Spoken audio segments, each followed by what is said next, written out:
Ibu saya pernah baca buku-buku tanda-tanda kematian. Sekarang dia sakit asam lambung dan seolah-olah dia akan meninggal saat ini dan selalu berpesan kepada anak-anaknya. Bagaimana sikap saya kepada ibu saya agar dia tidak selalu berpikiran merasa ingin meninggal terkait tema hari ini tentang qada dan qadar.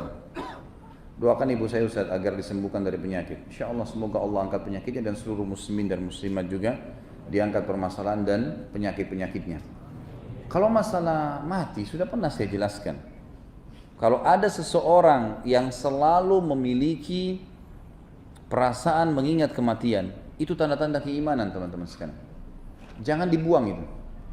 Karena untuk memunculkan perasaan akan mati, kemudian akhirnya terdongkrak untuk beribadah kepada Allah, itu adalah tanda-tanda keimanan. Karena kenapa banyak orang-orang yang berfoya-foya, orang yang berbuat maksiat, kenapa mereka berani melakukannya? Karena mereka tidak berpikir akan mati. Mati itu hanya akan datang kepada orang yang memiliki keimanan. Itu sudah satu hal yang positif. Nanti kalau saya mati bagaimana ya? Nanti akan begini. Itu selalu sampai sebagian ulama salaf menggali liang lahat di belakang rumah mereka untuk mengingat kematian.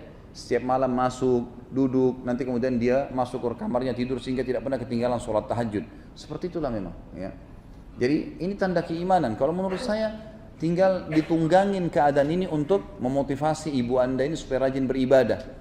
Dukung ibadah-ibadahnya, berikan sejadah yang baru, berikan mukena yang baru, mungkin berikan Quran yang besar, dia mau baca, dukung apa saja, apa yang dia minta kita berikan, kesempatan berbakti. Kalau saya ini malah positif, jangan malah berharap itu dihilangkan, gitu kan? Tidak usah.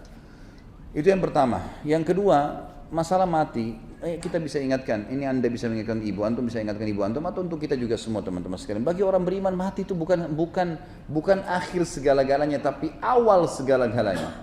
Bagi orang beriman, karena kita akan menerima hasil ini nanti antum dulu di majelis ilmu, sholat berjamaah, apa saja ibadah yang sedang kita kerjakan teman-teman, mati itu akan membuat kita melihat hasilnya. Kegembiraan seseorang bisa mengetahui hasil daripada perbuatannya, gitu kan? Sama kita ujian, kita sudah sekolah bertahun-tahun, 1 tahun misalnya, atau 2 tahun, 5 tahun, atau 7 tahun kita sekolah, kemudian kita di ujian untuk menentukan hasil kita. Setelah kita ujian, datang ujian tersebut, lalu kemudian kita menunggu hasilnya. Seperti itulah, kematian itu seperti ujiannya. Kemudian dia akan melihat hasilnya. Kalau orang beriman tidak akan pernah khawatir. Makanya pernah saya jelaskan, para sahabat ridwanullahi alaihim, itu kalau ada di antara mereka yang mau meninggal, mereka malah saling datang menyampaikan berita gembira. Berita gembira lah buat kamu ya, kamu akan meninggal. Sebentar lagi kau akan lihat hasil daripada perbuatan baikmu. Kau akan melihat ibadah itu, kau akan masuk surga, kau akan bertemu dengan Nabi SAW. Mereka saling menyampaikan berita gembira. Karena orang beriman, mati itu awal segalanya bagi mereka. Yang perlu khawatir menghadapi kematian memang orang kafir, orang fasik. Karena memang jelas ujung-ujungnya dia akan masuk ke neraka, akan disiksa.